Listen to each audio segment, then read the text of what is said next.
ಶ್ರೀರಾಮ ಸೇನೆ ಮುಖ್ಯಸ್ಥ ಪ್ರಮೋದ್ ಮುತಾಲಿಕ್ ಹಾಗೂ ಚೈತ್ರ ಕುಂದಾಪುರ ಅವರನ್ನ ಜಿಲ್ಲೆಗೆ ಪ್ರವೇಶ ಮಾಡದಂತೆ ಕಲಬುರಗಿ ಜಿಲ್ಲಾಧಿಕಾರಿ ನಿರ್ಬಂಧ ವಿಧಿಸಿದ್ದಾರೆ.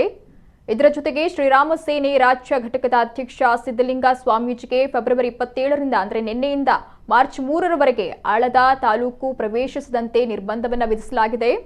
ಆಳಂದ ಪಟ್ಟಣದ ಲಾಟ್ಲೆ ಮಶಾಕ್ ದರ್ಗಾದಲ್ಲಿ ಮಾರ್ಚ್ 1ರಂದು ಸಂದಲ್ ಮತ್ತು ಶಬ್ ಎ ಬರಾತ್ ಕಾರ್ಯಕ್ರಮ ಇದ್ದು, ಅದೇ ದಿನ ಮಹಾಶಿವರಾತ್ರಿ ಇರೋದ್ರಿಂದ ದರ್ಗಾದಲ್ಲಿರುವ ಶಿವಲಿಂಗದ ಶುದ್ಧೀಕರಣ ಕಾರ್ಯಕ್ರಮಕ್ಕೆ ಸಿದ್ದಲಿಂಗ ಸ್ವಾಮೀಜಿ ಕರೆಯನ್ನ ನೀಡಿದ್ದಲ್ಲದೆ ನಿನ್ನೆ ಆಳಂದ ಚಲೋ ಕಾರ್ಯಕ್ರಮಕ್ಕೆ ಕರೆಯನ್ನ ನೀಡಿದ್ರು.